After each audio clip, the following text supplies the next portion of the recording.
АllatRa by Anastasia, Novykh. London, 2017. The book АllatRa is the key book by Anastasia Novykh, which sets forth fundamental knowledge about the world and the human being.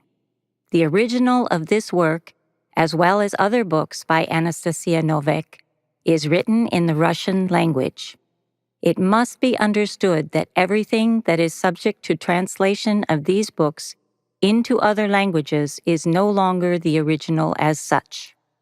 These are rather translations of meanings and understandings of the people who make these translations, in an attempt to convey this information to others. The truly cognizing ones read the book АllatRa only in the original in order to understand not only its primordial meaning, but also the impressive power and the spirit of the truth of this book.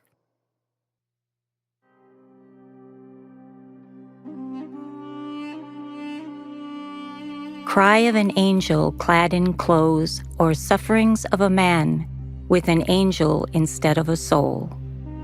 To whom and why am I writing these lines? Most likely to myself. Abiding in a holy place for years, just twice have I been recognized, and only by the people with soul that is, by God's will, free from the mind.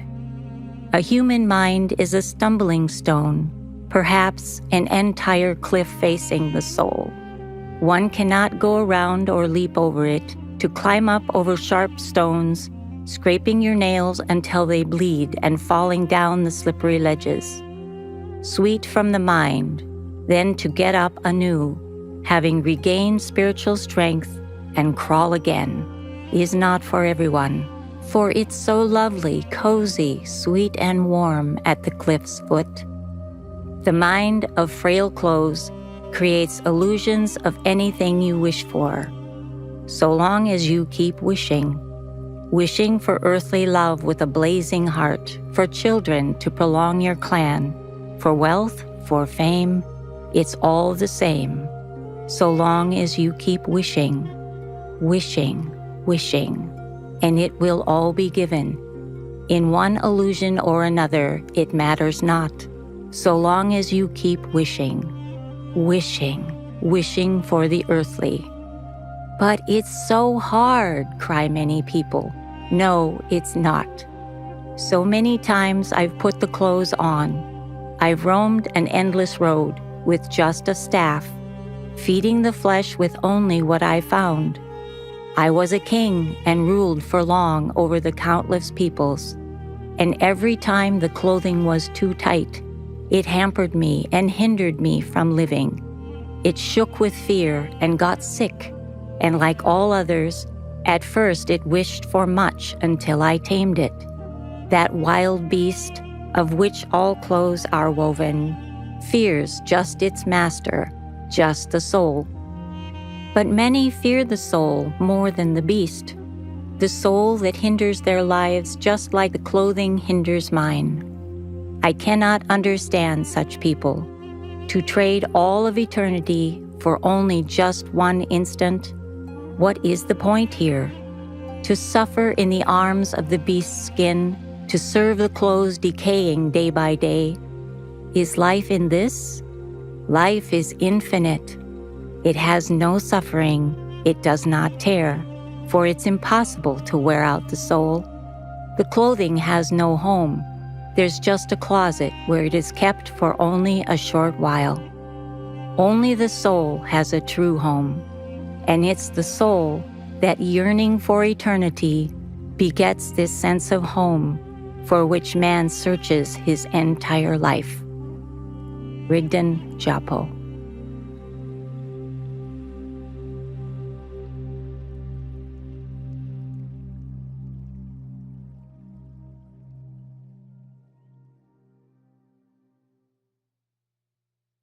Over the years that passed, after the first books had been published, many events have happened which convinced me once again that a sincere desire of a single person to help people, together with his or her real actions and self-perfection, do bear surprisingly wonderful fruit.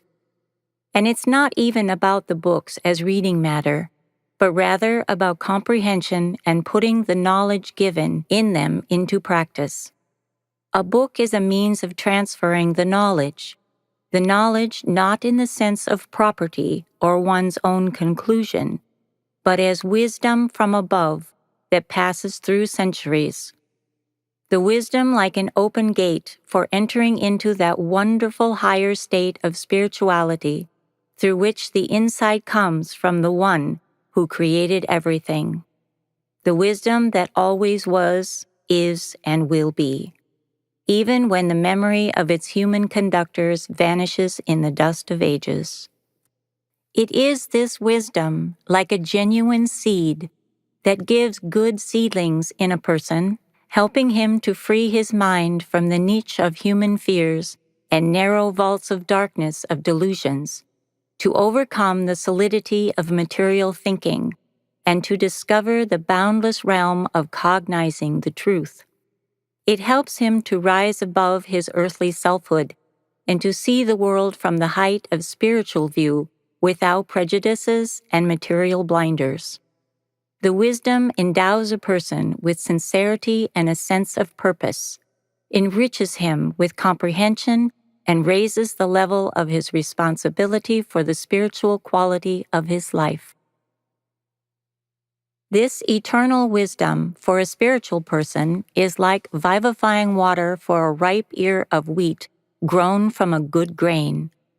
It allows one to realize the root of human troubles and to improve the atmosphere of one's spiritual life. It gives the main keys to understanding the complex reality of a human being and the world, and serves as the source of creating unique conditions for the human being to shape a spiritual society in the cruel world of the material animal mind. The eternal wisdom allows the human being to transform himself spiritually and to know the hidden essence of past and future events. This wisdom is precisely the constructive principle created by him, which opens for each person who has accepted it the path to his eternity. Rigdon. There is an essential difference between those who ask questions from the mind and those who are guided by the thirst of searching for the truth. In the world, they only teach intellect, memory, and knowledge that comes from logic. Whereas when cognizing the truth, one must master elevated stage of self-perfection, awareness, and understanding of those deepest spiritual feelings that emanate from the soul. After all, the spiritual experience lies beyond the boundaries of the mind.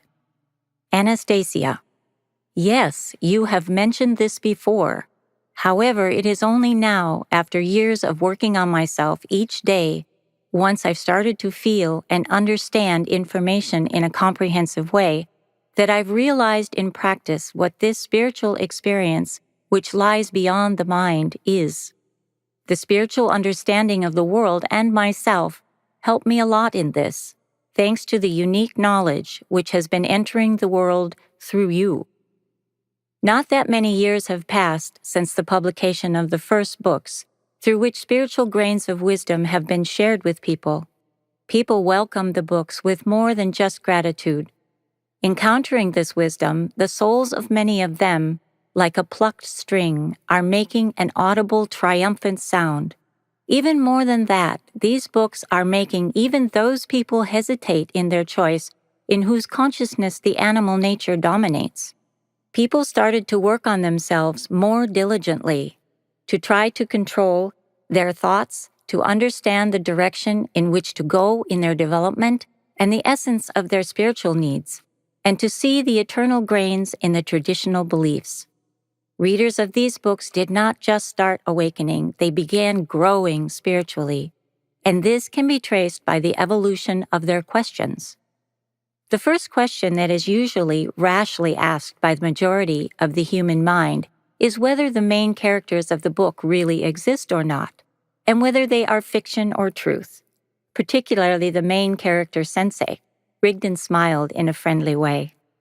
Others, feeling inner heartfelt joy, hasten to ask a question in the format of the consumer thinking template. I've read the latest book. When will the next one come out?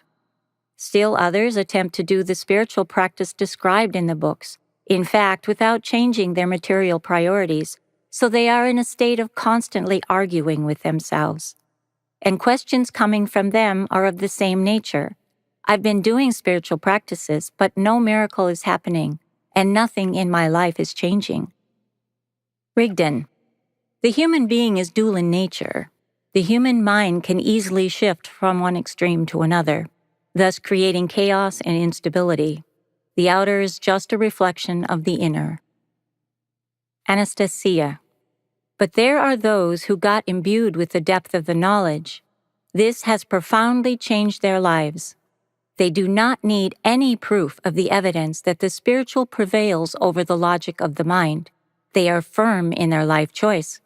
Such people are pure in their souls, and their consciousness is not bogged down in the behavior patterns of world egocentrism and personal doubts. They are like lotus flowers. Once they are lit up with the sun's rays, they reach out for light. This is why the quality of their questions regarding the inner is completely different. Their questions come neither from logic nor from the human mind, but rather from the deepest feelings, as if invisible communication is taking place between souls. Rigdon. The deepest feelings are exactly the special language that differs from the human one. When the person overcomes the lowest of the low within himself, works on himself each day, develops and transforms himself spiritually as a human being, he becomes enlightened. When the person evolves spiritually, he encounters questions from his mind. Experience in spiritual practices makes him aware of the fact that his material brain is limited in its perception and is a part of the body. The body is perishable and finite. As for the soul dwelling inside him, it is invisible, yet eternal. He understands that it is impossible to precisely express the experience of his feelings in the words of the mind. After all, spiritual practices are only tools that help to reveal, know, and unfold the deepest human feelings, through which his communication with the superiors from the beyond takes place in their language, the language of deepest feelings. That is why the divine cannot be spoken of directly, since any thought would be just an allegory. For the divine is a different language, a language not of the mind, but of the deepest feelings, which is understood by the soul of any person. It is the universal language of human souls. This is exactly the language of truth. Anastasia. Yes, such experience indeed comes with practice. I have come to understand that there is a significant difference between associations of the mind and understanding specifically with the deepest feelings. It is difficult to share your own experience in words, although people who are on the same spiritual wavelengths with you understand you without any words. Rigdon. The question of how to share one's spiritual experience and explain the genuine reality to people has always troubled those who have truly known the truth. It's difficult to convey the substance of personal spiritual experience in words because it is an experience of cognition of an entirely different world, which is unlike the material one. In other words, everything you say will be interpreted by the material thinking through the prism of experience of this world and consequently will either be misunderstood or distorted in perception. Furthermore, out of thousands of listeners, only a few will actually hear. The rest will not benefit from this. After all, the facets of reality are known only to the one whose eye is observing it. Anastasia.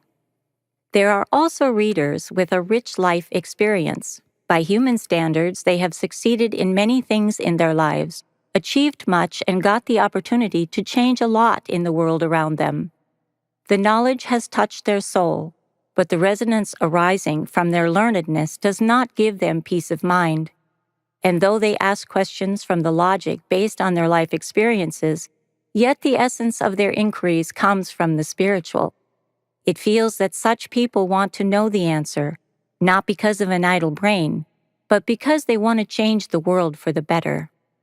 I considered one of such questions important and essential enough to address it to you, for the answer to it may fundamentally change people's worldview and influence the global choice of the civilization. The question is as follows. Is there such knowledge which people will not be able to use for military purposes, but which will be able to shake up the official sciences and lead an inquisitive mind to a direct scientific proof of the origin of the material world from the spiritual world, that is, the creation of the world by God? Rigdon. Yes, I see this question coming from a person who yearns for the truth. Well, if people are already asking such a question, it means that it is time to reveal the answer to it. Yes, such knowledge does exist. It relates to the branch of astronomy, or rather the sciences of astrophysics, which studies phenomena in outer space as well as the evolution and interactions of celestial bodies and their systems. Taking into account that at the current stage of its development, astrophysics uses new discoveries in modern physics as well as the most recent achievements of the scientific and technical advances. The information which will enrich it will consequently in many ways aid the development of physics itself, as the science studying the general patterns of natural phenomena. And if people understand the laws of physics deeply enough, they will be able to arrive by means of science to the real proof that the spiritual world is primary and the material world is secondary. Consequently, this will change the quality and the meaning of human life and will open another way to the attainment of the truth, mainly through science. Anastasia. This knowledge would indeed be very timely. As far as I know, astrophysicists have been trying to research the issues of evolution and to answer the perennial question, what was and what will be.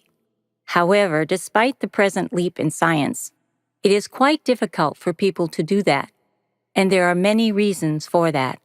It is known that today the knowledge about stars is, in many respects, based on the spectral analysis of electromagnetic radiation of celestial objects, that is, on the information received thanks to the study of weak flows of electromagnetic waves coming from celestial objects to the Earth.